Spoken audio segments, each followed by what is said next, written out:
Fala pessoal, sejam muito bem-vindos ao canal do Brasil Escola. Eu sou o professor Fred de Biologia e hoje a gente vai falar um pouquinho sobre bacteriose, as doenças causadas por bactérias. Eu tenho certeza que você já ouviu falar sobre alguma doença que é causada por bactéria. Afinal de contas, são bactérias muito comuns que estão circulando no meio e também no nosso alimento, na nossa água e que às vezes podem causar essas doenças. Então, preparados para a gente falar um pouquinho sobre isso? Mas antes da gente começar, não esquece de se inscrever aí no canal e ativa o sininho aí para você receber a notificação de todos os nossos vídeos. Preparados? Bora lá!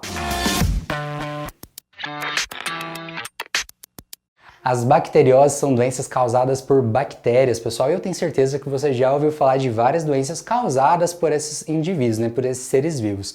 Bactérias são o que nós chamamos de agentes etiológicos ou patógenos, que são aqueles que causam doenças. E algumas bactérias, assim como os vírus, são parasitas intracelulares obrigatórios, ou seja, elas precisam invadir uma célula para começar a ter sua função vital ali, seu metabolismo e acabar causando uma doença. Nem todas as bactérias precisam invadir uma célula. A partir do momento que entrou no seu organismo, estiver ali, por exemplo, na corrente sanguínea, já pode causar danos ao organismo. Existem vários exemplos de doenças. As principais, mais famosas que a gente geralmente escuta é o botulismo, a cólera, difteria, hanseníase e também o tétano. São bactérias que causam essas doenças. Antes da gente começar a falar como é que você pega uma bacteriose, como é que uma bactéria entra no seu organismo, vamos lembrar o que é uma bactéria? Então, bactéria, pessoal, é um ser vivo unicelular, ou seja, ele só tem uma célula e essa célula dele vai ter uma característica que nós vamos chamar de célula procarionte. É uma célula muito simples. E existem vários formatos diferentes de bactérias, Os mais comuns que a gente tem são os cocos ou os bacilos, mas a gente também tem os vibriões e os espirilos.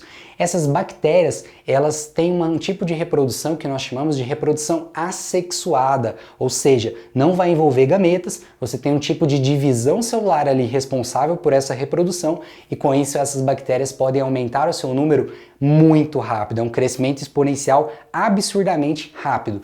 Mas também tem outros tipos de processos que elas fazem para modificar o seu material genético que vai representar um problema para a gente quando a gente fala que bactérias sofrem mutação e tal. A gente vai conversar um pouquinho sobre isso daqui a pouco. Como é que ocorre a infecção do seu organismo por bactérias? Como é que você vai contrair uma bacteriose? Como é que essa bactéria vem parar dentro do seu corpo? Primeira coisa que você tem que saber é que as bactérias elas vivem em praticamente todos os ambientes que tenham água ou que tenha umidade, então ambientes aquáticos e também onde tenha umidade. Então praticamente todo lugar que a gente vive, principalmente na nossa cozinha da nossa casa, tem muita umidade e vai ser um local propício para essa multiplicação das bactérias. Então agora que você sabe que você convive com essas bactérias o tempo todo, como é que você vai pegar uma bacteriose? Primeira forma e mais simples é você ingerir essa bactéria ou ela chegar dentro do seu organismo, por exemplo, por vias aéreas ou pela via oral, quando você se alimenta de alguma coisa que tem essas bactérias. Elas vão chegar no seu organismo, vão se multiplicar e vão começar a causar os danos, variando de cada bactéria, cada doença. Outra forma de você ter uma doença bacteriose, você ter uma doença causada por bactérias, é você ingerir a toxina que essas bactérias liberam. Como assim, Fred? Às vezes, quando você está se alimentando, ou bebendo água, então alimento e água, que estiver contaminado com essas bactérias e ali naquele alimento, naquele copo de água, ela estiver liberando essas toxinas, isso pode causar os sintomas de uma doença. Então você pode tanto ingerir a bactéria ou ingerir a toxina que ela libera. Fred, se eu ingerir a bactéria e ela liberar a toxina dentro do meu corpo, aí você já sabe, Você vai estar com uma bacteriose. Outras formas dessas bactérias chegarem no nosso organismo é principalmente pela via respiratória, quando você tem a eliminação de gotículas de saliva ou aerosóis, quando uma pessoa tosse ou espirra do seu lado. Então, quando uma pessoa que está contaminada com essas bactérias tosse ou espirra, levanta todas essas partículas, joga todas essas partículas no ar. E se a gente respirar ou, por exemplo, colocar a mão numa superfície que chegou essas microgotículas ali e você leva essa mão na boca, ou então no olho, ou então no nariz, você está levando essas bactérias para dentro. Isso é o que a gente chama também de contato direto. Às vezes uma pessoa está contaminada, está ali com secreção, coisa do tipo, e você tem um contato direto e acaba trazendo para dentro do seu corpo. Outras formas de contato também, o próprio contato sexual também pode transmitir algumas bactérias, principalmente que vivem nas áreas dos nossos órgãos genitais. Mas também tem um contato que a gente chama de congênito, que é aquele onde a mãe pode transmitir uma doença bacteriose para o bebê. Cuidado, cuidado demais. Congênito não é a mesma coisa que hereditário, tá? Hereditário é uma transmissão relacionada com o material genético, DNA, dos gametas. Congênito, não. É a mãe que está contaminada e passou para o bebê, por exemplo, tá? E quando a gente fala desse contato direto, contato sexual, tem que sempre lembrar de toda aquela questão de higiene, né? Que a gente vai comentar daqui a pouco também. Uma das coisas que todo mundo fica muito curioso de saber é quanto tempo uma bactéria sobrevive no ambiente, né? Fora de um organismo, aquela coisa toda. Bactérias não são vírus, pessoal. Eles têm células e elas conseguem sobreviver bastante tempo no ambiente. E algumas bactérias produzem uma estrutura de resistência que nós chamamos de esporos ou endósporos. Essas estruturas, elas estão extremamente bem desenvolvidas para resistir a variações de temperatura, a variações de acidez, de pH, e isso vai dar uma extrema resistência a esse esporinho. Quando ele tiver contato com o organismo, ele vai sair dessa forma de resistência e vai começar a causar danos no seu organismo. E para fechar, assim como os vírus, também existem vetores que transmitem doenças causadas por bactérias. Por exemplo, a picada de um carrapato pode transmitir ali para você uma bacteriose ali na saliva desse animal. Então é muito perigoso e você tem que tomar muito cuidado quando você tiver, por exemplo, em um ambiente mais silvestre, né, e tiver contato com esses animais, tentar eliminar eles o mais rápido e, se tiver algum sintoma, correr para o médico. Agora a gente chega num ponto mais importante aqui da aula, quando a gente fala sobre bactérias e a saúde humana. E eu tenho certeza que você já deve estar pensando assim que todas as bactérias causam mal para o nosso organismo, né? Causam bacteriose, causam doenças no nosso organismo. Mas não é bem assim, não. Primeira coisa que eu quero dar para vocês é um dado muito importante sobre o esgoto que nós produzimos. 1 litro de esgoto pode conter aproximadamente 20 bilhões de bactérias. E aí você já deve estar pensando, nossa, então o esgoto só tem bactéria e só causa doença. Muito pelo contrário, a maioria das bactérias presentes no nosso esgoto são bactérias benéficas que vivem na nossa pele, por exemplo, ou no nosso intestino e auxiliam em processos como, por exemplo, a digestão. Então, quando no esgoto a gente encontra essa porrada, né, de bactérias, nem sempre são bactérias que causam prejuízo, né, causam problemas de saúde para o nosso organismo.